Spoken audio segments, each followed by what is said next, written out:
예, 안녕하십니까. 그 산업안전지도사하고 산업보건지도사 3과목에 해당되는 기업진단지도 과목입니다. 이 기업진단지도 과목을 오리엔테이션을 지금 시작을 하는데 우리가 지금까지 가장 고민이 되었던 부분이 바로 이 기업진단지도일 거예요. 그 이유는 어느 곳에서 출제가 되느냐를 사실 모르고 시험 보는 분들이 굉장히 많습니다. 그래서 공부를 하기 싫은 분들은 이 3과목만 그냥 2차가 면제되신 분들 같은 경우는 또는 1차에서 1, 2과목이 면제되시는 기술사님들이 많죠.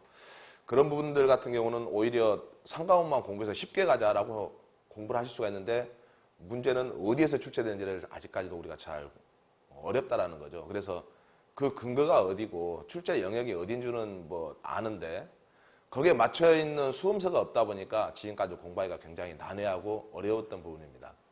다만 과거에 기출문제를 유추해서 봤을 때 이건 경영학이구나 라고 생각을 해서 경영학 공부에 집중하신 분들도 많았고요. 그러다 보니까 시중에 있는 교재들 같은 경우는 경영학의 서적을 본다 하더라도 그 범위가 너무 넓다 보니까 산업안전지도사하고 산업보건지도사에 맞춰져 있는 어떤 집중적인 공부를 하기가 어려웠던 그런 부분들이 있었습니다. 그래서 저도 교재를 쓸 때 꽤 수많은 서적을 읽었는데 핵심을 못 잡고 많이 힘들고 그 정확한 그 집중을 할 수 있는 그런 교재를 만들기가 어려웠던 부분들이 과거에 좀 존재를 했었어요. 다만 이제 어느 정도 유출을 하면서 이 시험 과목의 부분이 이런 쪽에서 나오는구나 라는 것을 알게 되면서 교재 집중에 이제 좀 더 할 수 있게 되었었고 그 결과 이 교재를 바탕으로 지금 강의가 진행을 되고 있습니다. 자, 여기서 우리가 생각할 게 먼저 경영학이라는 것을 먼저 생각을 한다면은 좀 잠시 잊어야 될 사항들이 있습니다. 그래서 이 오리엔테이션에서 우리가 산업안전지도사하고 산업보건지도사 3과목, 소위 말하는 지뢰죠. 지뢰고 핵폭탄까지는 아니지만 꼭 과락을 넘기가 어려운 그런 상황이다 보니까 그래 1과목과 2과목, 즉 법령과 안전 같은 경우는 산업안전 일반, 보건 같은 경우는 산업위생 일반에서 점수를 올리고 기업진단지도에서는 40점만 넘자, 꽈락만 넘자 그렇게 하게 되면 되는 것 아니냐라고 해서 1차 통과형으로 그렇게 운 좋으면 합격, 아니면 공부를 하더라도 쉽게 출제되면 합격. 그런 식으로 이제 우리가 공부의 방향을 잡았습니다.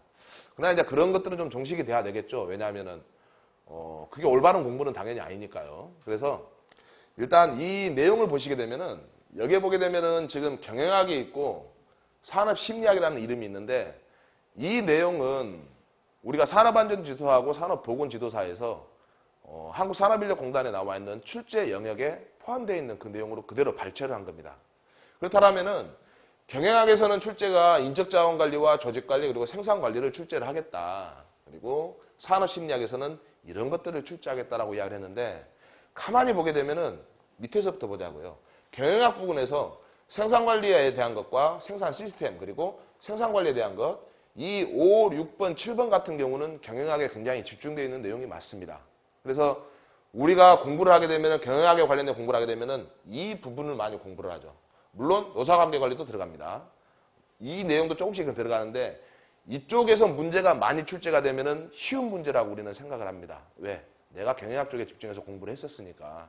경영학에 관련된 시험으로 나와 있는 것들이 많죠. 노무사, 경영지도사, 기술지도사 여러 가지가 있는데 거기에 관련된 문제는 여기에서 일부밖에 되지가 않습니다. 올 100%가 아니다라는 거죠. 근데 가만히 들여다보면은 산업안전지도사하고 산업보건지도사는 이쪽 문제가 더 집중이 되어 있습니다. 오히려. 즉 산업심리학이라는 과목에 더 집중이 되어 있는데 산업심리학이라고도 하지만은 조직심리학이라고도 합니다. 그래서 영국 같은 경우는 이제 다른 용어로 쓰지만은 저희 나라 같은 경우는 우리나라 같은 경우는 미국을 따라서죠. 그래서 산업 및 조직심리학 그렇게 이야기합니다. 산업심리학과 조직심리학을 합힌 거고요. 영국 같은 경우는 그것을 직업심리학이라고 이야기를 합니다. 그래서 제목만 틀린 내용은 같은 건데 우리가 지금 공부해야 될 것은 경영학을 포함한 이쪽으로 공부가 집중이 되어야 정확한 출제 범위 안에 들어가 있습니다. 그래서 제가 이렇게 집필한 교재 같은 경우는 이걸 토대로 경영학이 같이 들어가 있는데 그 근거가 있습니다. 왜냐하면은 우리가 생각할 때 경영학이 먼저냐 산업심리학이 먼저냐라고 따지게 된다면 누구나 그냥 다른 분야 아니야? 라고 생각을 하는데 이 심리학에서 경영학이 파생된 것들이 많습니다. 물론 생산관리나 생산 시스템 같은 경우는 경영학 자체에서 만들어진 거지만은 산업심리학에서 경영학의 이 모든 인적자원관리를 포함한 노사관리, 조직관리라든지 이런 것들이 전부 다 심리학에서부터 시작을 해서 출발이었어요. 그 근거가 뭐였냐면은 우리는 과거에 1900년대 초에 세계 1차 대전을 겪었죠. 그 1차 세계대전 때 전쟁에 참여할 군인들을 선발했었습니다. 그런데 그 군인을 선발할 때 무조건 뭐 체력이 건강하고 체격이 좋고 뭐 총 잘 쏘고 그런 사람을 쓰는 것만 아니라 그래서 이제 전투병들이죠. 어떤 정보라든지 아니면 조직 체계 관리라든지 군의 어떤 체계 지휘 관리를 할 수 있는 사람들을 선발을 했을 때 경영학 쪽에 접근한 게 아니라 심리학자들이 먼저 접근을 해서 그 사람들을 선발하고 배치하는 것들을 먼저 하게 되는 평가 도구, 준거, 툴을 개발을 하게 된 겁니다. 그게 발전이 됐으면 좋은데 그게 발전이 안 되고 사장이 돼 버렸어요. 왜냐하면은 1차 전쟁이 끝나버렸으니까. 근데 1차 세계대전이 끝나고 나서 2차 세계대전이 다시 발발을 했을 때 그때 만들었던 자료가 본격적으로 이제 그 자료가 체계화가 되기 시작합니다. 그래서 2차 세계대전이 발생을 하고 거기에 맞춰서 그 도구들을 더 활용하면서 어떤 인재에 대한 선발이라든지 어떤 군인에 대한 그 평가 어느 정도 어떻게 배치를 할 것인가, 어떻게 조직 관리를 할 것인가가 심리학자들이 그때부터 본격적으로 이제 체계적으로 하게 되는 거죠. 그렇지만 전쟁이 계속 이어지지 않고 그것도 끝났죠. 2차 세계대전도. 그게 끝나고 나서 그때 체계화된 내용이 현재 기업에서 이제 적용이 되기 시작한 겁니다. 그때 기업에서 적용되는 게 그 사람을 대해서 특성을 알고 그 사람을 선발하고 그 사람을 어느 업무에 배치를 할 것인가, 그 직무를 어떻게 줄 것이고 그 직무를 평가할 때 어떤 준거로 평가를 할 것인가, 그리고 그런 조직이 더 성장하고 기업이 발전할 때면은 어떻게 관리를 할 것이고 조직 간의 어떤 갈등과 역할, 대립, 그리고 노사관계의 역할까지가 이제 심리학에서 발전을 하게 되는 겁니다.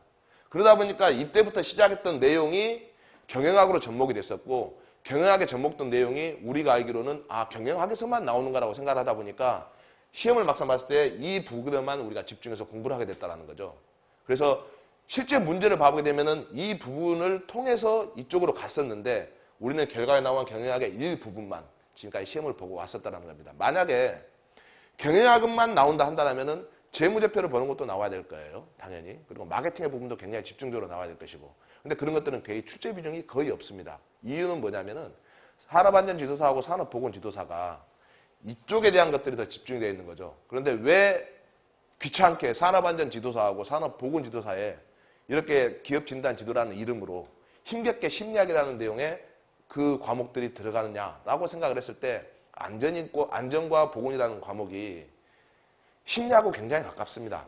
저도 현업에서 봐보면은 사람을 만나서 이야기를 해보면은 그 사람의 심리를 생각을 할 수밖에 없는 거고 또 그러한 심리를 바탕으로 개인의 특질이 파악이 될 수 있고 그 개인의 특성과 특질에 따라서 사고로 이어질 수 있느냐 아니면 사고로 예방할 수 있느냐 또 기업의 어떤 추구하는 목적과 가치에 따라서 같이 동조를 해주고 그 사람의 성격에 맞춰서 사고를 예방할 수 있는 활동들이 지속적으로 이어지느냐로 많이 연결이 되는 거거든요. 그래서 기업진단지도 같은 경우는 지도사의 입장에서는 어떤 기업을 상대로 컨설팅을 하고 지도 업무를 한다고 되면은 당연히 그 기업의 특성을 알아야 될 것이고 기업의 특성이 돈이 많이 버는 좋은 회사냐 나에게 부도를 안 내고 잘 결제를 해줄 수 있는 회사냐 그런 차원이 아니라 경영학적인 차원이 아니라 그 기업의 특성에 맞게끔 그 구조에 맞게끔 가치에 맞게끔 특성에 맞게끔 안전과 보건 쪽으로 지도를 할 수 있느냐라는 입장으로 본다면은 이 산업심리학 또는 조직심리학에서 맞춰서 경영학으로 연관되는 문제가 실질적으로 출제가 돼야 된다는 게 맞는 입장입니다. 더불어 우리가 인간공학 같은 경우를 보게 되면은 이 산업심리가 굉장히 많이 나옵니다. 보건 쪽에도 마찬가지예요. 위생 쪽에도. 왜냐하면은 사람이 어떤 인간적인 특성이 일을 할 때 피로를 느낀다는 것 자체는 자기가 일이 재밌어서 그럴 수도 있지만은 본인의 성격상 피로를 느낄 수도 있고 사고를 유발할 수도 있거든요. 또 안전과 보건 같은 경우는 사고 예방을 하는 데 있어가지고 얼마나 적극적이냐 소극적이냐의 차이도 있을 수가 있는데 이 부분에서 우리가 시작하는 인간의 내면적에서 시작하는 원동력인 동기부여가 발생하게 됩니다. 근데 이 동기부여가 안전과 보건에서 나오는 동기부여가 아니라 원래 시초는 심리학에서 시작을 했던 거였죠. 그게 기업에 맞춰서 조직의 집단에 맞춰서 했던 게 조직심리학이고 산업심리학입니다. 그래서 출제 기준을 보게 된다면은 우리가 지금까지 공부했을 때 노무사 시험이라든지 경영지도사 시험에 나와 있는 또는 기술지도사 시험에 나와 있는 그런 쪽에 경영학 관련된 문제가 있다라면은 거기서 회계사도 마찬가지예요. 가만히 보게 되면은 경영학 문제는 있는데 산업안전지도사하고 약간 범위가 틀리고 약간 뭔가 우리가 풀 수 없는 그런 문제들이 있다라는 것은 결국은 지도사의 시작되는 근원이 되는 조직심리학이나 산업심리학의 관점으로 바라보는 공부가 아니라 경영학만 바라보는 공부이기 때문에 이 문제만 생각을 했다라는 거죠. 그래서 산업심리학, 이 기업진단지도 과목 같은 경우는 총 25문제 중에 뒤에 7, 8문제 같은 경우는 안전과 보건의 문제가 나오지만 그걸 뺀 나머지 15문제에서 18문제 사이 같은 경우는 이쪽에 맞춰져 있지만 경영학을 공부하신 분들 같은 경우는 이 부분에 몇 가지 문제만 맞추다 보니까 실질적으로 경영학 쪽만 집중해서 공부하신 분들은 이 기업진단지도 과목에서 잘 맞아 7, 8개밖에 안 된다는 겁니다. 물론 나머지는 찍어서다 보니까 40점 넘을 수가 있죠. 만약에 경영학 공부가 정말로 올바른 방향이고 또 올바른 그게 정확성이 있다라면은 그 공부를 했을 때 이게 당연히 못해도 60점 이상은 나와야 맞는 거죠. 또는 70점, 80점이 나와야도 맞는 그 과목이어야 될 것입니다. 근데 아무리 공부를 해도 40점 넘기가 어렵다라는 것은 뒤에 보건도 있고 안전이 있음에도 불구하고 40점이 넘기가 어렵다라는 것은 공부의 방향이 틀렸다라는 겁니다. 저도 이렇게 옷을 입고 있지만은 이 와이셔츠 단추를 채울 때 내가 급하다고 해서 빨리 다 아무리 한다 하더라도 이게 단추 순서가 틀리게 되면은 결국은 처음부터 풀어서 다시 해야 되죠. 그래서 급하더라도 순서에 맞게 차분히 한다라면은 올바르게 정확성이 있는데 우리가 공부도 마찬가지예요. 아무리 급하다고 해서 남들이 이야기하는 카더라 통신 소위 야 이거 경영학에서 이렇게 나오니까 그거 공부하면 된다 하더라. 물론 맞는데 출제되는 비중은 극히 높지가 않다라는 겁니다. 그래서 이 교재 같은 경우는 이 전체 심리학과 경영학을 토대로 전체적으로 같이 연결된 교재이다 보니까 여러분들이 이 부분을 이해를 하고 또는 조금 더 깊게 공부를 한다 하게 되면은 이 기업진단 지도에서만큼은 높은 점수가 있을 거라고 예상은 됩니다. 그렇지만 또 우리가 이 기업진단 지도가 쉽게 이야기하면은 1차 패스용이지 이게 2차, 3차에는 안 나온단 말이에요. 그래서 1차 패스용으로 이제 생각할 수는 있는 건데 그래도 공부는 해야 되겠죠. 자, 그렇다면은 산업심리학과 조직심리학에서 그렇게 시험 문제가 잘 출제가 된다라면은 어떤 내용을 다루고 있느냐를 지금 설명을 해보겠습니다. 이쪽 부분은 산업심리학에서 주로 이야기하는 거고 이쪽은 조직심리학에서 이야기하는 건데 글씨만 틀리지 실제 내용은 같습니다. 그래서 이 두 개의 박스 안에 있는 내용이 산업 및 조직심리학이라고 그냥 생각을 하시고 또는 조직 및 산업심리학으로 생각을 하시고 이 내용을 읽어보면은 종업원들의 개인차에 관련된 사항, 즉 사람마다 다 특성과 특질이나 그런 상황들은 다 틀려요. 성격도 틀리고 그런 관련된 상황에 대해서 그 사람들을 선발해서 어디에다가 배치를 하고 업무를 잘할 수 있도록 교육하고 또 그 사람들의 근무평가를 통해서 좋은 거 나쁜 거 개선하고 추가적으로 교육할 것인가 무엇을 할 것인가라는 인적자원관리가 들어가는 거죠. 경영학에서 이야기하는 HR입니다. 그리고 선발과 배치에서는 선발했다라면은 교육을 어떻게 하고 또 교육은 새로운 프로그램은 우리 기업에 맞춰서 어떻게 개발해서 적용을 할 것인가. 그리고 그러한 직무들을 그 사람들이 했을 때 어떻게 직무를 잘할 수 있고 그 직무의 특성은 무엇이고 그 직무를 평가하는 방법과 파악하고 직무를 잘했다라면은 어떻게 점수를 주고 어떻게 평가를 해서 그 사람의 인사평가에 반영을 할 것인가라는 내용이 어찌 보면 산업심리학의 내용이 있습니다. 가만히 들어오면 이제 경영하고 헷갈리기 시작하는데 헷갈리는 게 아니에요. 어차피 조직 및 산업심리학이 또는 산업 및 조직심리학이 경영학을 만들게 인적자원관리를 하게 된 그 근본이기 때문에 내용이 뿌리가 같습니다. 준거라는 게 있는데 우리는 준거라는 이름이 많이 혼동이 돼요. 어떤 평가를 하기 위해서 그 평가를 할 수 있는 측정 기준이 되는 것을 준거라고 이야기를 합니다. 우리 뭐 고등학생들 보게 되면 자녀분들도 있고 또는 여러분들도 다 고등학교 시대 지났다면 대학을 가기 위해서 시험을 봤다라면은 그 시험 자체가 어떤 그 평가의 도구가 되는 거고 평가의 도구가 어떤 준거가 되는 건데 예를 들어서 평가를 하는 준거가 뭐냐 대학 수능 볼 때 이러이러한 과목에 어느 정도의 그 객관식이냐 주관식이냐 듣기 평가냐라는 식으로 시험을 보는 방법이 평가의 준거가 될 수 있는 거죠. 그럼 평가의 기준은 무엇이냐?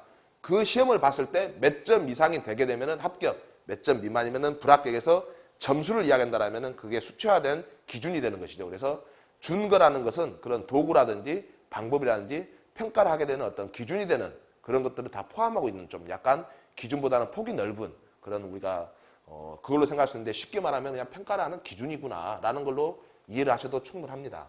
그래서 준거라는 어떤 평가를 했을 때 예측이 되는 어떤 그런 구성 요소들이 무엇이냐 그리고 그걸 가지고 평가를 해서 이 사람이 좋은 점수냐 낮은 점수냐 인사적으로 결정을 해야 되겠죠. 그리고 각 조직별로 그 사람들이 기업 발전하기 위해서는 조직학습도 필요할 것이고 개인적으로나 조직별로나 직무 수행에 대한 관리도 필요한다는 게 산업심리학에서 이야기하는 어떤 그 내용들입니다. 그렇다면 조직심리학에서는 뭐냐면은 이 조직 내에는 개인 및 집단도 있고 팀도 있는데 뭐 이러한 행동들이 그 조직, 어떤 기업으로 생각한다면은 그 기업이 어떻게 발전을 하느냐, 이익을 내느냐, 조직의 효과성이 어떤 이익성에 좀 부여가 되는 거거든요.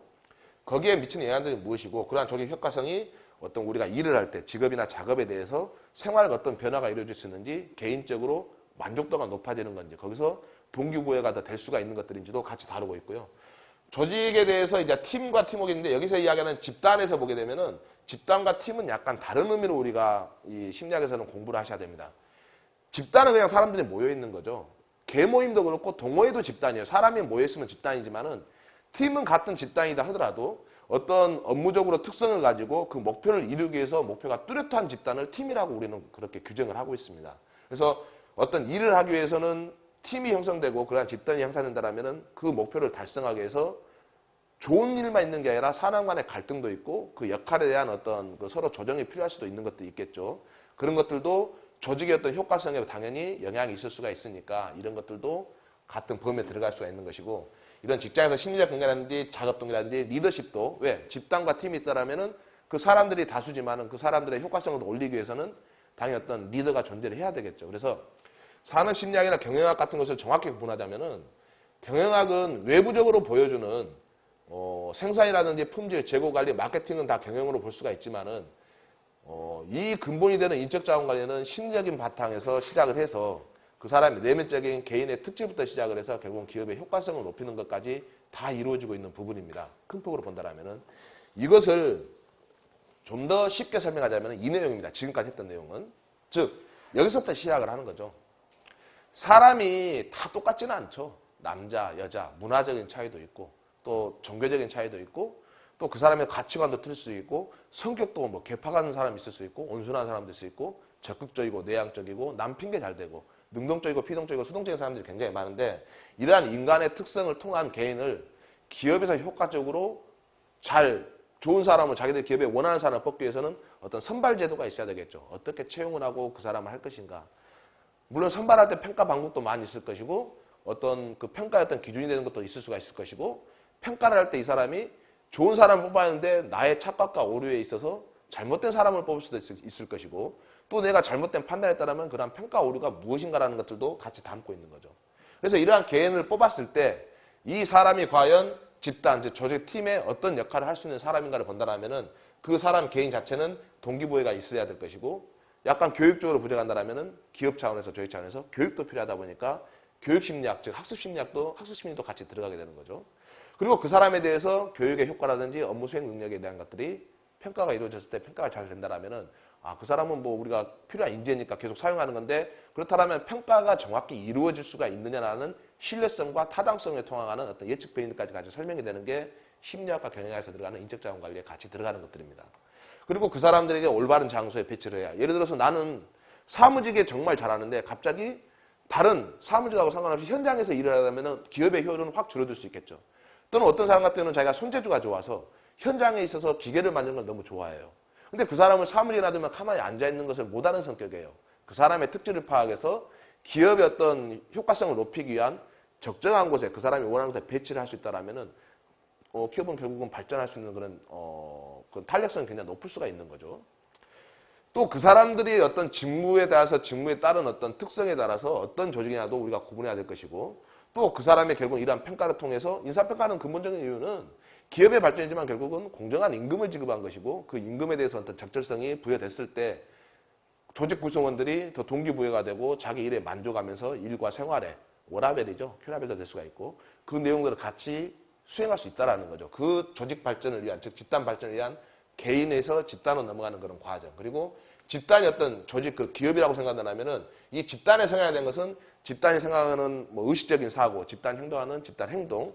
그리고 이러한 집단이 있다라면은 누군가 리더에 따라서 리더십에 어떻게 따라서 그 집단이 행동할 수 있는가 여러 가지 관리 기법들이 많이 있겠죠. 더불어 그러한 리더가 리더십이 있다라면은 과거에 우리는 리더십을 어떻게 규명을 했었었고, 리더라는 것은 어떤 식으로 정의를 했었는데 하다 보니까 우리가 생각하는 리더라는 게 무조건 목소리 크고 잘생기고 힘세고 덩치 좋고 카리스마적인 그런 리더만이 리더가 아니었구나. 지금의 현대사회에서는 현재 종업원들과 리더와의 소리와 교통이 있어야만 그게 리더였구나. 우리가 알고 있었던 것은 강압적으로 지시하는, 그리고 강제로 하게 되는, 동기부여가 없이 의무적으로 할 수밖에 없는 것은 리더가 아니라 약간 끌고 가는 강제적인 게 있구나. 그래서 우리는 헤드십이라고 규명을 할 수도 있겠구나라고 해서 리더십과 헤드십에 규명을 하고 리더십의 좋은 점, 장단점, 리더십의 유형들을 많이 해서 관련 이론학자라든지 아니면 연구 이론들 그리고 그 이론들에 대한 내용이 무엇인가도 같이 담고 있는 게 리더십 이론입니다. 또 이런 조직에서는 갈등이 발생할 수가 있죠. 사측과 노측의 노사관계가 갈등이 발생할 수 있고 여기서도 이제 슬슬 경영학으로 넘어가는 거죠. 그러한 조직 구조를 포함해서 이러한 조직이 잘 발전하려면 이제 잘 만들고 그 물건이 잘 계속 유지될 수 있도록 품질 관리 유지를 하고 또 잘 팔아서 이익을 벌여야 되겠죠. 그래서 이 부분의 경영학적인 내용까지 같이 담고 있는 게 시작이 여기에서부터 여기까지 가고 있는 거죠. 즉 조직하고 산업심리학부터 시작을 해서 경영학까지 가고 있는 거고 실제 우리가 방향을 못 잡고 공부하는 것은 이 경영학만 현재 공부를 하고 있다라면은 잘못된 공부를 하는 겁니다. 그래서 지금 오리엔테이션 하는 이유는 과거에 경영학만 보면 된다더라라고 했을 때에는 물론 되긴 됩니다. 왜 사입점만 넣으면 되니까. 그래서 사입점 넣는 게 높은 점수라고는 좀 생각하지 마시고 지금 현재까지 여 밑에 있는 자료들은 시중에 그런 교재가 없어요. 그러다 보니까 그러한 교재를 바탕으로 과거에 우리가 산업안전 지도사와 산업보건 지도사의 기출문제를 풀이를 했을 때 풀이가 안 되는 이유가 그겁니다. 그래서 이제 저 같은 경우도 집필을 하고 나서 과연 이 책으로, 이 교재로 산업안전 지도사 기출문제하고 보건지도사 기출문제에서 기업진단 지도가 풀이가 되느냐라고 고민을 했을 때 막상 풀이를 해봤더니 교재에 담겨진 내용으로 한 70% 정도는 풀이가 가능했었어요. 물론 좀 더 업데이트되고 계속해서 지금은 더 높은 퀄리티로 올라가고는 있지만은 모든 문제를 100% 다 풀이를 할 수 있는 교재를 만든다라면은 아마 교재는 백과사전이 될 겁니다. 그것은 올바른 교재는 아니라고 저는 생각을 해요. 그래서 추가적으로도 공부하거나 추가적인 자료가 계속 발생한다라면은 그 내용은 제가 카페라든지 물샘닷컴 홈페이지에 계속 업로드를 할 예정이고요. 또 우리가 교재에서 다루지 못한 부분들의 추가적인 설명이 있다는 것은 기출문제를 통해서 그 기출문제에서 우리가 반영이 되지 않는 것도 있다라면은 추가적인 자료를 만들어서 계속 피드백을 할 그렇게 계획이 있습니다. 그래서 여러분들 같은 경우는 이 기업 진단 지도의 과목이 생소할 수 있다는 것들 느끼기는 하지만은 그것은 과거에 그랬었고 향후 하는 그 내용에 대해서는 그렇게 생소하지 않고 조금만 이해를 한다라면은 뭐 크게 어렵지는 않을 거라고 저는 판단이 되면서 또 가장 좋은 공부 방법은 이 교재를 다 외워버리면 돼요, 통째로. 그러면 아마 70점은 맞을 겁니다. 근데 외우는 게 너무 어려울 수도 있죠. 그래서 제가 하는 강의는 그 핵심을 짚어주면서 과거 이런 문제가 출제되었던 경향이 있고 이런 것은 이렇게 풀었어야 되는 것들이며 또 이거 외에 앞으로도 출제될 수 있는 내용은 이런 것도 출제될 수 있다는 것을 이제 예상을 하면서 그렇게 강의를 진행할 계획이 있습니다. 기업진단 지도를 공부를 하시는 분들 입장에서는 너무 이게 공부 방향을 잡기가 어렵고 자료가 없어요라는 말은 이 강의를 제가 하는 산업안전지도사하고 산업보건지도사 3과목 기업진단 지도를 공부하시는 데 있어서는 그런 말씀은 안 나올 수 있도록 그렇게 계속 지속적으로 노력하고 피드백을 할 수 있고 좋은 자료가 제공되는 그런 강의로 이어져서 반드시 1차에는 쉽게 합격할 수 있도록 그런 강의가 이어지도록 그렇게 계속 노력하겠습니다.